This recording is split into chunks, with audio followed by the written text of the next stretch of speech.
You're listening to The Blind Chick, an Aftersight original podcast. We're telling you stories about strength, overcoming hurdles, and living experiences. We see who you really are.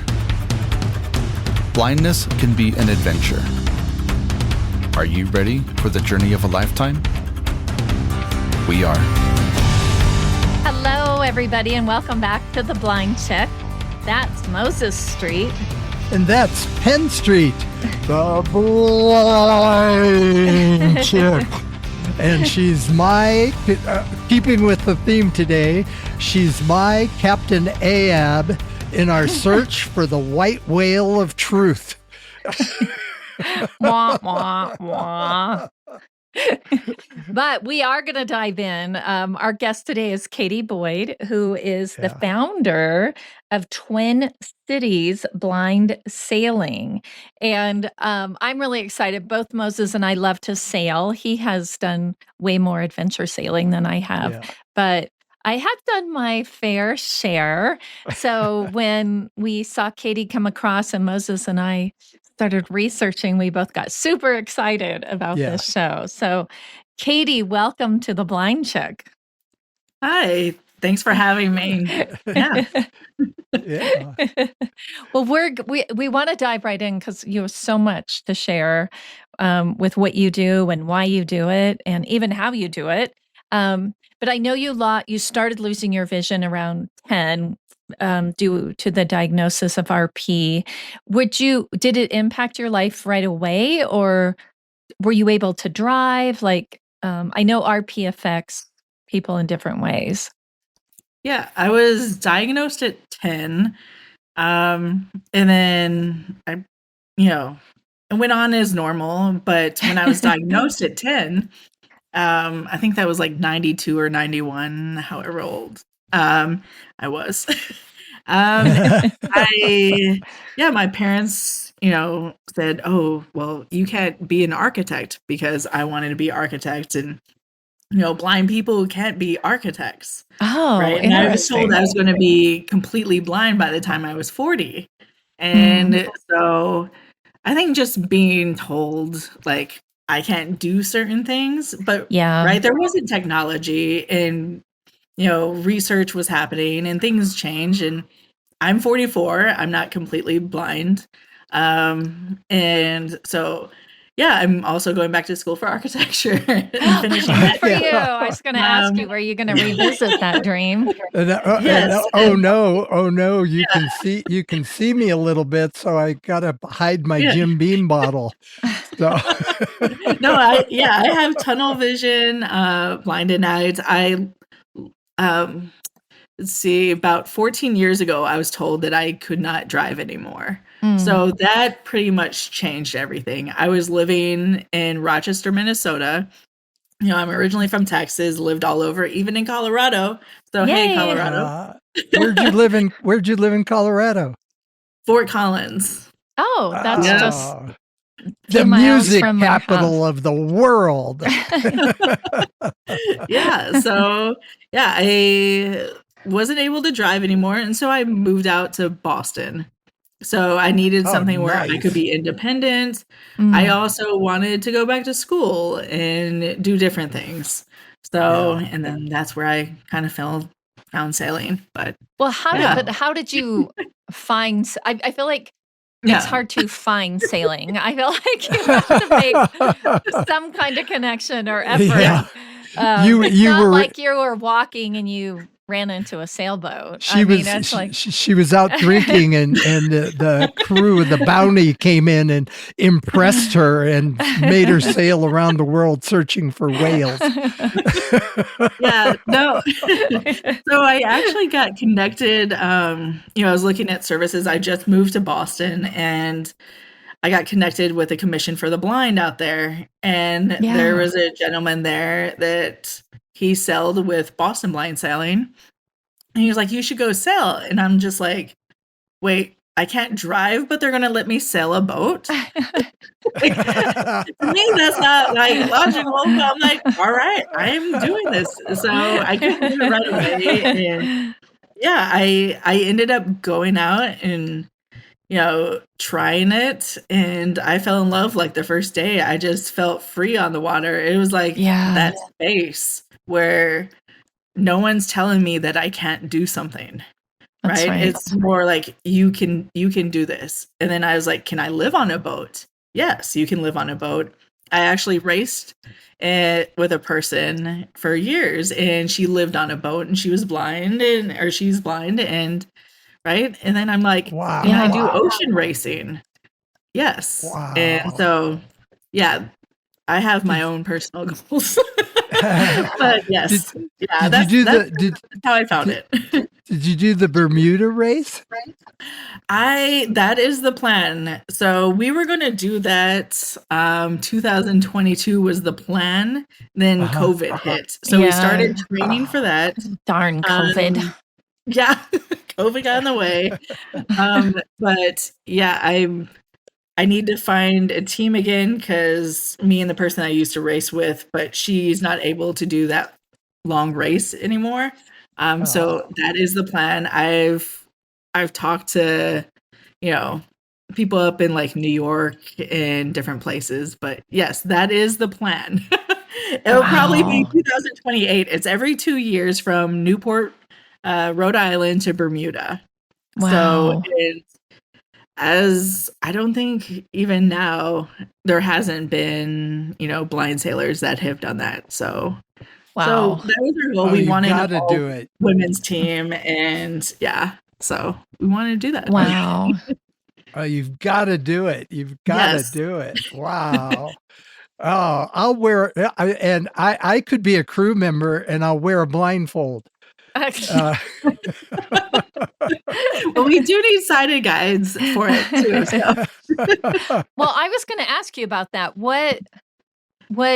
So I've done a little bit of sailing, and one of the times I sailed was with a nonprofit called No Barriers, and they were having these big outdoor summits every year. And one of them that I went to, I had signed up to sail, and they explained that they were very small sailboats, like a 2-person sailboat. And I got there, and they're like, "Oh, this is," I'll just call her Lucy, because I can't remember her name. Lucy's going to be your captain and your trainer, And I was like, "Great!" And she was already in the boat, and so I got on the boat, and we went through what I knew, and what I didn't know, and that kind of thing. We went out on this beautiful lake near Ridgway, Colorado, and it was that same thing that just. There is nothing to run into out there. So she really, maybe the other sailors, but it was a big enough lake that we didn't, and it was just perfect sailing weather. And she really let me just experience the freedom and the speed and everything. And she was a great coach. Like I loved it and got hooked. And when we came back, she goes, "Well, I'm going to," she let me out, and because my lesson was over, and she goes, "Well, I'm going to go back out, but I'll see you this evening at the gala." And I was like, "Great." And so later, and I was just telling everybody about what an incredible experience it was and everything. And that evening when I got there, I heard her voice, and I went over, "Oh, Lucy, it's me, Penn." And she goes, "Oh, I know Penn." And she was in a wheelchair, and I had no clue that she was. I think she was considered partially quadriplegic. She was, her legs had no sensation at all, but she had a little bit of feeling, and I never knew at all. And so, to me, the beautiful thing about sailing is it doesn't matter what your disability is; it's accessible, and it was that just blew my mind. And then Moses and I've been out a few times, but I was learning on a very small boat. But I'm picturing like the Boston Harbor and all of these blind people out there. Yeah. So did you learn on a lake, or did they just throw you right into the harbor, or like how? I'm like trying to picture this in Boston. Yeah. Well, okay. So I first started. So Boston Blind Sailing currently goes out of community boating in Boston. Okay. And they're on the Charles in between two bridges. Oh, okay. So that's where I first learned. And then that same year, one of my coaches, she ended up connecting me with Ken Legler. He was the Tufts head coach at the time. And so she was like, you might want to crew for him. So he did races. So I crewed for him for a couple years out in the harbor. But once I got outside of those two bridges, I pretty much never went back because all the water, right? You have all the traffic is a completely different experience. Yeah. And so this is what makes me happy.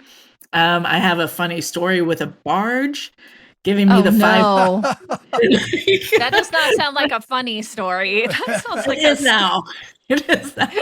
But so what happened with the barge? Because there was just news on a boat getting hit by a barge. So you gotta tell it. In Florida.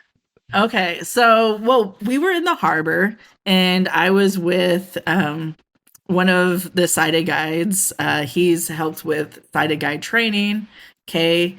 And we were out, in the harbor on a Rhodes 19, and we were just practicing things. And then all of a sudden we hear 5 horns. I'm at the helm.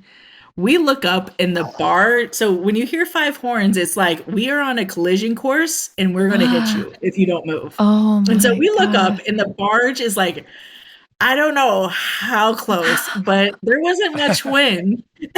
And he was like, point the boat. He goes, point the boat and just go. And then so I think because, you learn a lot about yourself in stressful situations. Yes.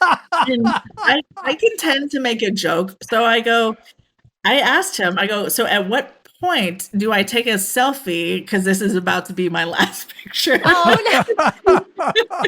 And so, but we made it back to the boathouse. The dock master was just like, how was your sail? And I was like, oh, it was fine. And she goes, well, we couldn't get out to you in time. The barge was going too fast for the harbor. And oh my gosh. So I was like, you know what? We survived. Oh my gosh. Wow. So that was, it's fine. Things happen in life. Well, I'm curious, Katy. So if your parents didn't want you to be an architect because of your vision loss, what in the heck did they think about you sailing in the ocean? I'm trying to picture how that conversation came down. Yeah. I think it was my dad that probably made the most comments about being an architect because I also wanted to be in the military and everything else. But as far as sailing, my dad, I played sports my whole life, and he was like, why did you choose the most expensive sport? Oh, and I go, really, it's not that expensive. But I feel free on the water, right? It's the one time I'm just like not put in this box of like, you can do only this. Right. And, someone from US Sailing that lives out here, asked like what I wanted for sailing for blind sailing. And I go, I want everything sighted people have. And we deserve it. Yeah. And that, So for me, it'll probably get more expensive because I do want those bigger races. I do want the Transpac. I want to I want to do all these sail around the world. I want to sail to South Africa. Just things. It's a dream. It's just a goal, a dream. And you would have so many firsts because, you've had like a 14-year-old sail around the world. You had Slocum sailing around the world back in 1910, but no blind records. I believe there was a blind person that did sail. I can't remember offhand, but yeah. Yeah, I mean, Wow. we've already had like a first, out here we had the first youth camp, week-long youth camp for the blind and visually impaired. And someone from US Sailing was like, I don't think anyone in the world has ever done this. And I go, well, Oh, hold my wow. beer. And this is just going to continue. So we had a youth camp up in Duluth, and the plan is just to continue. Yeah, there'll be a lot of Wow. firsts, and Wow. Do they live on the boat or just go sailing every day? they just go sailing every day. Yep. Wow. But the That goal sounds is like heaven. yeah. The goal is to What kind- eventually do things like that. But yeah. Wow. What kind of boats? So here in Minneapolis, for the youth camp, they sell ensigns. So 23-foot boats, the cockpit is completely open. It's a boat from the 60s. It's a very good starter boat because Right. a lot of people are a little skeptical getting in.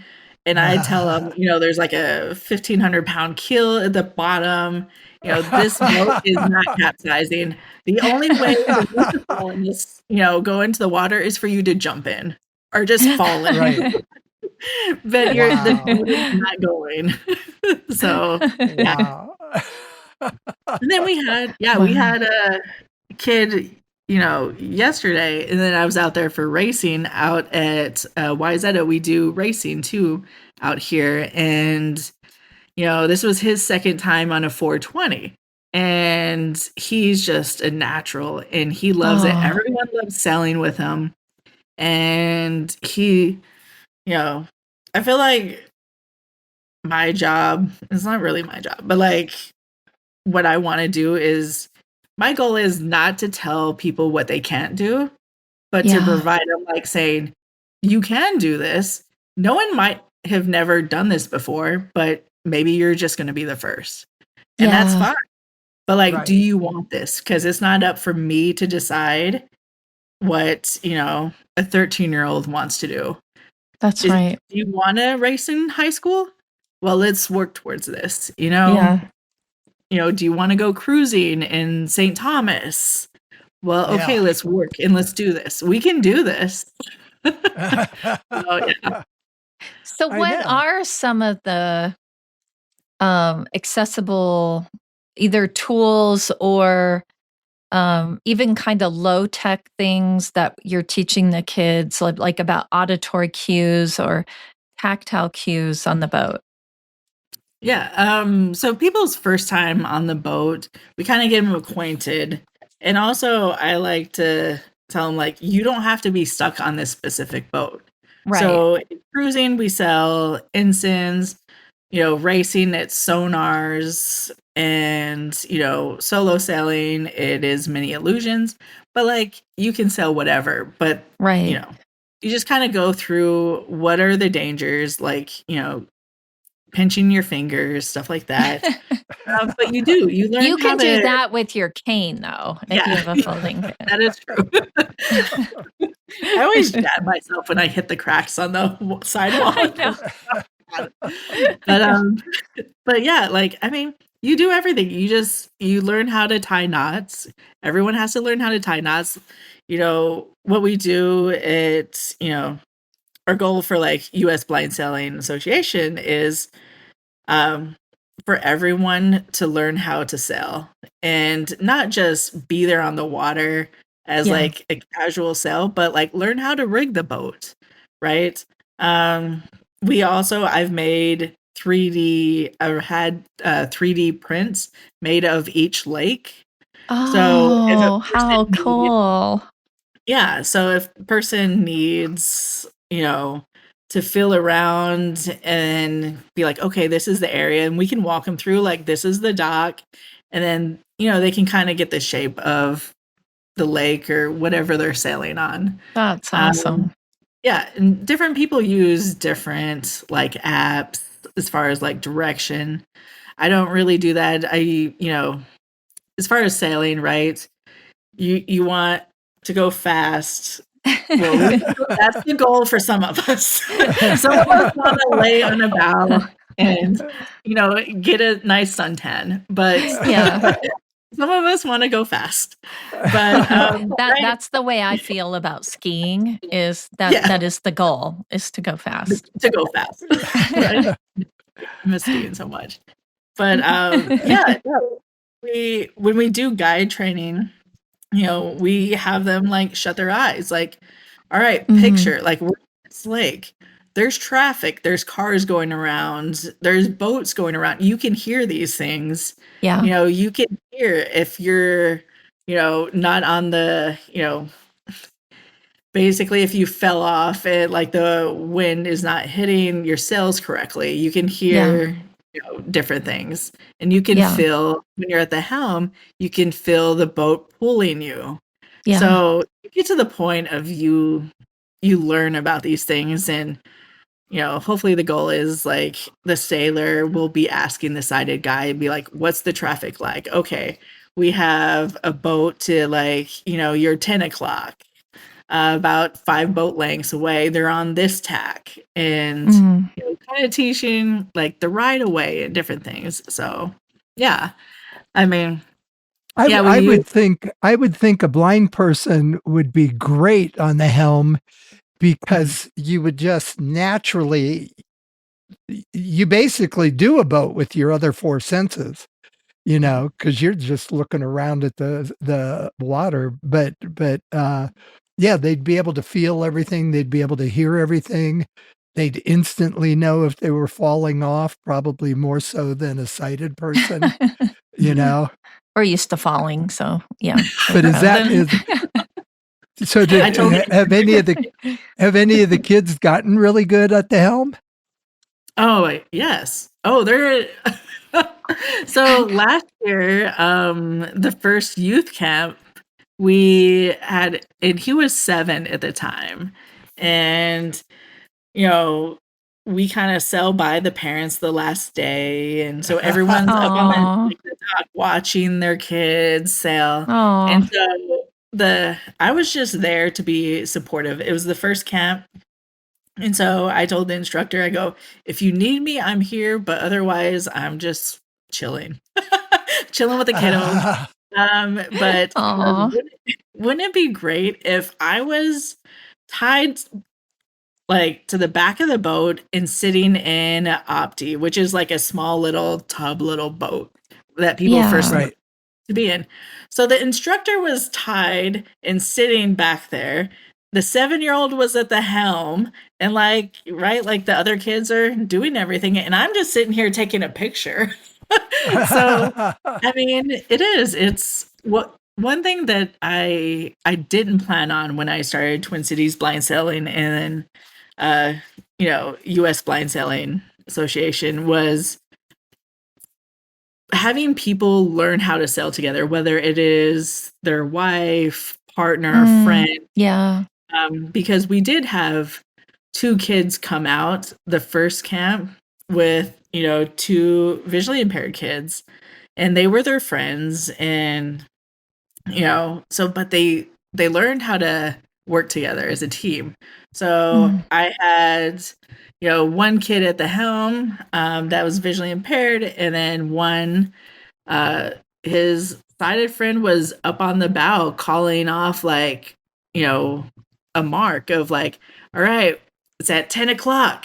All right, nope, bear away. Like telling cool. like giving him direction and working together as a team, which was like, that was amazing to just see. So that's like the old time sailing ships. I mean, you had the guy on the helm, but it was the lookouts and everybody telling him where he was and what's happening. Yeah. Yeah, it was great. And so, we definitely have some kids that are natural. And that one kid that was on a 420. I was on another boat yesterday, and then we were getting really close and stuff like that. We ended up doing a little love tap to that boat. We all laughed about it. It's like in racing, you're gonna hit another boat, hopefully not. It happens. So we just talked about it. But the whole thing too is crew cruising when I moved from Boston to here was, Boston was racing. Well, I was competitive. I played sports my whole life. I enjoy being competitive. I'm competitive with everything pretty much.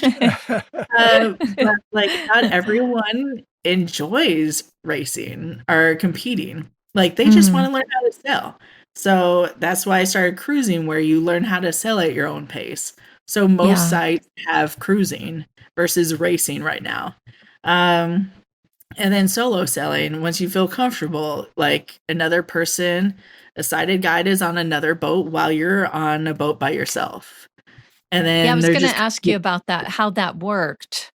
Like Moses and I, we have a tandem bike, a really awesome tandem bike, actually. But it's not the same as when I ride my, little beach cruiser bike in front of, and he rides behind me. So he's seeing, so he'll tell me just straight, and kind of like what we do when we ski.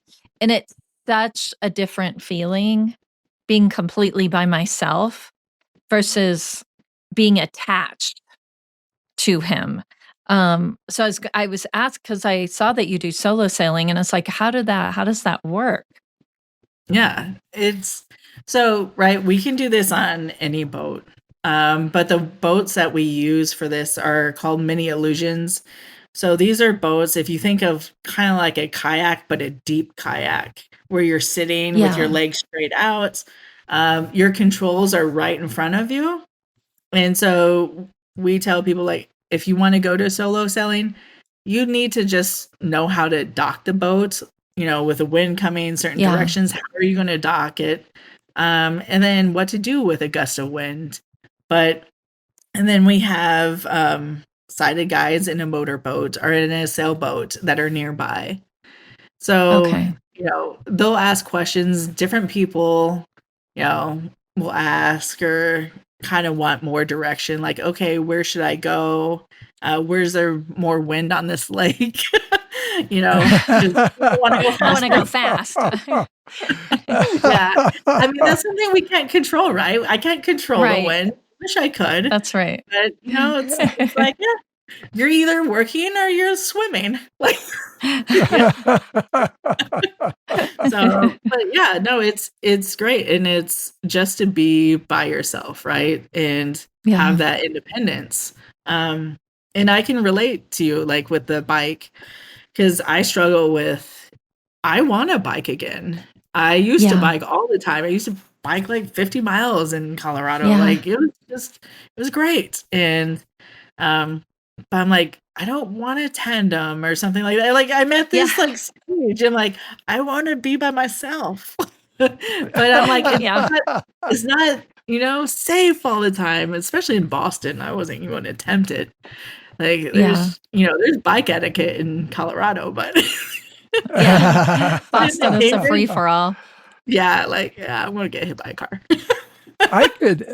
I could see that sailing on your senses.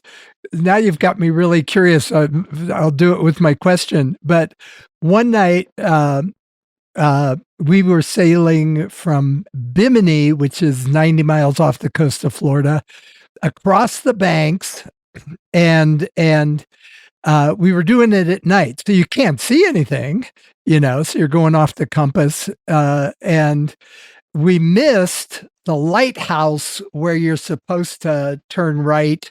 Oh, and you're looking for this cut that then takes you out into the ocean, and we missed it. I don't know how or why we missed it, but knowing the banks, and they tend to be only about 15 feet deep over the whole thing, and I thought, wait a minute, if I just go south, in about 4 hours, I should go aground way before I get to land.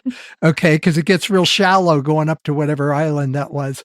And so I just sailed south, went aground, got up, threw an anchor out for the tide change, and went to bed. And so you don't really need to see to be out there ocean cruising. That's what I'm told. I've done a couple overnight ocean races, and it's interesting. It's like how am I doing this? All right, because I'm at that in between stage, right? Like I am, one of my coaches, like I almost wish you had a lot less sight because you wouldn't rely so much on what sight you have left. Oh, right. Right, and because it is a lot of feel, you can do you can do a lot in sailing without sight. Yeah. If not, everything. But it is, no, Because you were sailing with a blind person that had their own boat. So would she lived. Yeah. So would just the two of you go out? We would go out. We would sail out in the harbor with like Kay on another boat and then on a radio. And then on her boats, I've gone out with her. And then we usually go out with like someone else, take her boat out, or she would just allow me to take the boat out. I attempted to go fishing. That like I could not at all. That didn't quite work. Yeah, like I'll go to the grocery store and buy a fish. That's a winner. But yeah, oh my goodness. We had fun out in the harbor. One cool experience, and I have a video of it, and it is with Ken Legler. He invited me out sailing with his partner, and so just the wind died. We were by the airport, and then he goes, "Get out your phone." Like, we're not moving. Like, there's just no wind. He goes, "Get out your phone." He goes, "Film that plane coming in." And so, like, I film it. And so, like, you see the plane coming in, and then as soon as it passes the boat, we get a gust of wind. And then our sailboat takes off. And I was like, this is the coolest thing. And he's like, and I'm like, wow, this is amazing. So that's awesome. Because all the sightlings out there, which are kind of like seagulls, because they're always going, "You didn't do that. You can see," all the negative feedback they give you. But some of the tricks behind the magic, because all blind people are magic, because how else can you explain that you can function like a sighted person? But so do they have navigational equipment that talks to you so that because that was the thing that made me the most nervous, at least sailing through the Caribbean, was here's this beautiful, endless open water, but it has these big, nasty rocks underneath it that you could hit in certain places. Do they have navigational that you can talk? Yeah, we can. I mean, there's Navionics. There's different apps that you can use. I personally love sailing with a team. So for the most part, I am sailing with like someone that is a sighted guide and other people. So we do have that, and we can go off of maps and stuff like that. But I know some people do use, there are different apps that you could use to find out the direction you're going, right? And so when you're doing a tack and all right, now you're going to go on to this tack and you know where to like stop.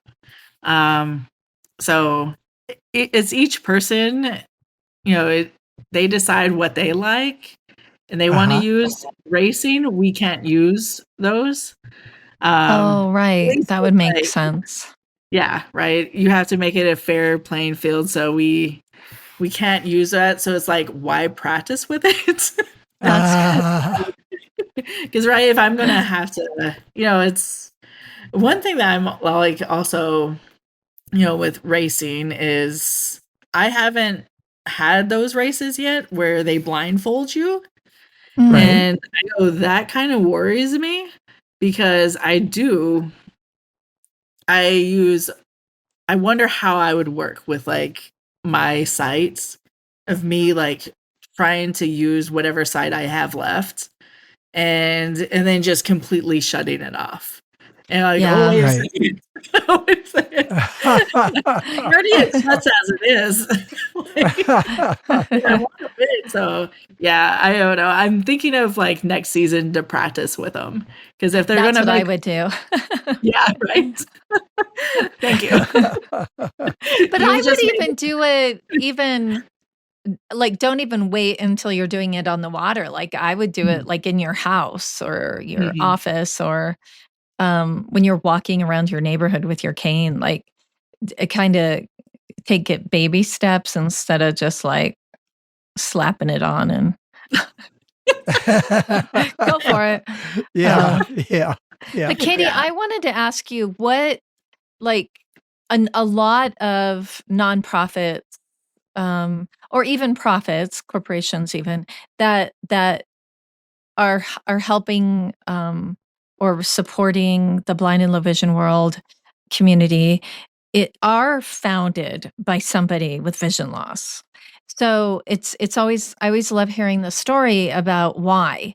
Because even here at Aftersight, it was founded almost 35 years ago by somebody who was blind because he saw the need. Like, wait, you guys don't have access to these things in Colorado. We need to change that. And so he did, thank goodness.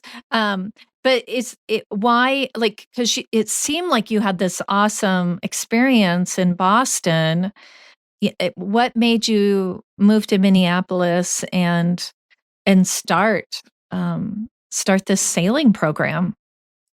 Yeah. Well, when I knew I was going to move to Minneapolis, I just wanted to continue racing, and training racing.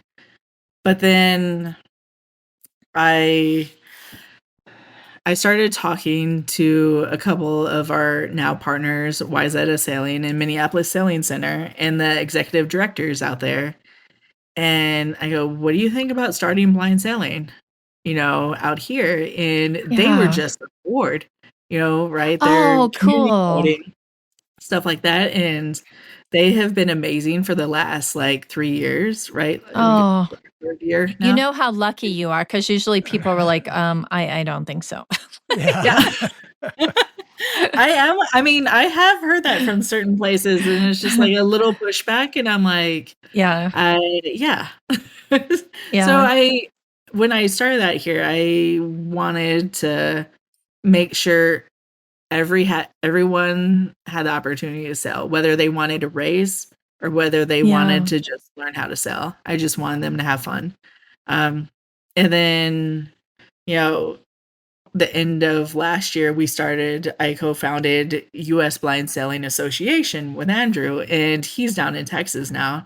And, we started New York and we started Colorado and Duluth and, we're working on Jacksonville, Florida. And, we just want it to continue. And, for how I feel on the water, how happy it makes me.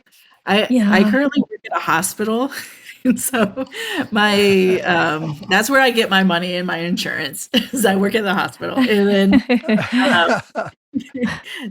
my boss, it's just like I'm a supervisor, and I had a stressful day, and he goes, I like to go driving on my stressful days, and I go, I clearly can't do that.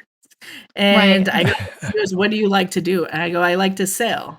And he's been very flexible with like allowing me to go out sailing on certain days and then coming back to work. But he bought me this little like toy with a sailboat in it, and you kind of like turn it different directions. And so it's kind of a joke with me and the other supervisors. Like if Katy has that, she just needs to go out on the water. She's having a bad day. It's just been great, starting this here. You got a fidget for sailors. I know, that's funny. I was thinking fidget too. I was like, I don't even know what it's called. We had it as a kid in the 80s. I can't remember what it's called, but yeah. But it's it's great. We hit this season, we hit over 100 sailors. Like nationally, which is great. And one thing that I we've had a couple schools come out for day sales and stuff like that. But I also don't want it to be, because we do get this every once in a while, which is, here, good for you getting out on the water. That once a time, right? Like no, as they're no. patting you on the head. Yeah. Yeah. Good for you. Or like, you're an inspiration. Like, yeah, you know what I'm talking about. We've all dealt with it, but right, and it's people love it. I have amazing volunteers out here. Colorado, since you guys are out in Colorado, Community Sailing of Colorado, right? Melissa, Angelina, we had 2 days of sailing, and then we're going to have one August 25th. And, they have Where do you guys sail? Where do you sail in Colorado? Yep. So they have 2 locations, but we've sailed out of Cherry Creek right now, Cherry Creek Reservoir. Okay. And then they also have Boulder. So we're going to discuss what like next season looks like, but they also have like other partners, and, Community Sailing of Colorado, and those 2 like have been amazing. Awesome. The person that connected me out in Colorado to them, like, I'm very thankful, and that wouldn't have happened without that person. But it's, just having community like boating like partners like that. Yes, absolutely. I believe sailing is for everyone. Yeah. And then that want to make it happen. Like, that's great. Those are the partners that I want. I want to work with. Exactly. And I'm sure that, I know sailing is still your happy place. That energy is definitely coming through. But I'm sure that you are seeing that initial like aha moment when you first sailed with the kiddos that you're working with. Do you have a special story that you could share about maybe one of those? I joke that I should have a YouTube channel because I feel like I walk away of so many different things. So I can just give you kind of clips of different things that have happened. Yeah. They've been great. And let's just start from like year 1. We have, someone out here that's, has been sailing since 2023 with us. And she started with cruising and was really afraid of the boat heeling and tipping over, and was just very wary. But she pushed herself, right? And then the following year, she joined racing. And then she started solo sailing. So, right, watching people push themselves. Or having a kid that is, legally blind, and then also has hearing issues. He did a camp, and then he, after the camp, I invite the kids, like, come out cruising with us, like, you can do this. And so I put him and then his dad on a boat, and then he came running up and he was like, I docked the boat by myself. And I was like, that's amazing. And his dad was just like, wow. And and then just watching like kids, right? I look at the kids. I don't have any kids. I have nephews. But watching the kids, right? And I've told US Sailing, like, the kids, no one will ever hear no from me that they can't do something. And so just watching them push themselves, have fun, and then find where they fit in sailing, and if it's for them, right? There's just so many things, and I think it's really kind of gotten around here too in Minneapolis, because one time I called the person I used to race with on the phone, and I was on the phone with her walking home, and this guy just kind of stops me, and then I was like, okay, let me call you back. And then he goes, are you the blind sailing girl? He goes, I've been sailing for like 40 years. He goes, I want to be a sighted guide. And like, and just seeing the friendships, and people go out on other days. Like, I love that. And I want to just, you know, Yeah. yeah. And you mentioned the mental health part too. I am a big believer in, and all of you out there in podcast land, you've heard me say it a million times, that just get outside. And if you can get outside and add water, that is like double therapy for me. Yeah, right. It's healing. It's healing, is what they say. It Yeah. is. It is. It is. It is. Yeah, I It love is. watching people, every week, and I pair people up here, whether it's like up in Duluth or like I went out to Colorado for the first one, and then Colorado, it was fun and people had a blast. And Yeah. I think everyone in every site, whether it's site to guide, everyone's going to be nervous because they're just like, how's this going to work? And I was like, trust me, you'll figure it out. It'll be fine. Yeah. But are you seeing? Because I know when I've been part of these sort of major outdoor experiences with people, do you find that it clicks in their brain like, oh my gosh, if I can sail a boat, I can tackle that class in school, or I can maybe, audition for a play. Like, or they, I feel like if they face their kind of worst fears or something that they think they absolutely can't do, and then they can do it, it's like all that other stuff all of a sudden becomes so much easier. Or, you know what? I can go I can walk to school by myself with my cane now because I just sailed a freaking boat. It's like, are you seeing that with the kids that it's expanding, not just on the water, but it's expanding out into the rest of their lives? I mean, I'm hearing back from the parents, and I heard back from a parent the other day, and I talked to the kids too.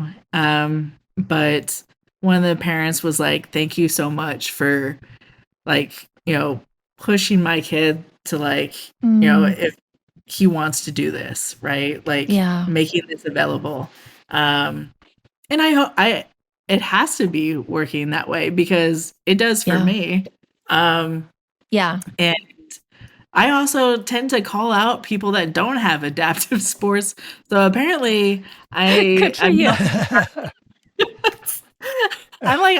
don't have time, right? Like I have an endless amount of time to do this. But I read a story, but like I called to see if I could do fencing with some friends, and I called this group, and I was just like, hey, this company, we want to learn fencing. And it was just like, whatever, friends. And I go, do you have blind fencing? And he's like, no, but could we? And I was like, yes, you can. Yeah, we were on the phone for an hour talking about this. And he's like, can you help me start this? And I go, not during sailing season. And I go, during the winter, I could, but I can't run it. I'm like, I don't have the time to do that. But you do fence, right? Yes. I don't fence at all. but I'm like, the Pearl Center, contacted them, I was like, no, you can do this because I want to learn. And then my cousin is a glass blowing artist, and I was like, she teaches for a nonprofit, and I go, so can blind people blow glass? And she's like, why not? And I was like, let's do it. Let's do it. That's awesome. I love that. And there is blind fencing here in Colorado. I got to experience that, and it was really cool. Like, I agree. I think it's up to us to raise that bar. It's like, just like you, it's like, do you have blind fencing? Can blind people glass blow? And it's like, once you break that ceiling, it opens it up for everybody. And so it's really cool. Yeah. It was so that we don't rush it. We've got a little bit of time, but how do people get in touch with you? Yeah. You can go to us-blindsailing.org, and my number, email is on there, or they can call me. Or my email is, Katy, Katy dot Boyd, Boyd at us-blindsailing.org. Get a hold of me however they want to. If they're interested in having something in their area, or just want to know more information, contact me. So yeah. And I know your website. Good stuff, Sue. Yeah. You've accomplished a lot. And I know on the website it goes through the different programs that you have, age groups and things like that, and your schedule. So it's really cool. And I love how you are growing, across the country. You're taking over the world. Well, that's the plan. I mean, we have to work on for nationally getting funding for that, because I have to quit my job for this. Because definitely it's a lot. I love it. Yeah. And I want to get people connected, and I want to do this. And I've had someone reach out to talk about starting one in Kenya or Gambia. Oh, my goodness. And it's like, why not? And we want to have a North American championship where we help other countries in North America that aren't just the US and Canada. Exactly. That would be amazing. Yeah. I had one of my blind sailors, she was telling me this story, and she goes, if you go to certain countries, right, you're going to learn how blind people are treated. And she was telling me of how she went to this place, and this adult was tied with a string by his arm to his bed, and he could only walk as far as that. So she was like, can you imagine if he got out on a sailboat, right? And he was able to do this, right? Exactly. So yeah, I want this all over the US. I want everything sighted people have. That means cruising. You want to live on a boat? Yeah. All right. Whatever your goal is, let's make it happen. And then I want it around the world where people, right, can afford to have a boat, or how do we get this started over here? Right. Yeah. I'm excited. It's a big challenge, but if anybody's up to it, I think it's you. Can they donate on your website? Yeah, well, we're getting everything. So on the Twin Cities Blind Sailing, they can donate, but if they want to donate to grow nationally, I would say contact me. Okay. And then, that's the easiest way. If they want to donate just to Twin Cities Blind Sailing, I believe there is a PayPal link to that. Okay. Okay. Yeah, because this goes out. We have listeners all over the world, and you just never know.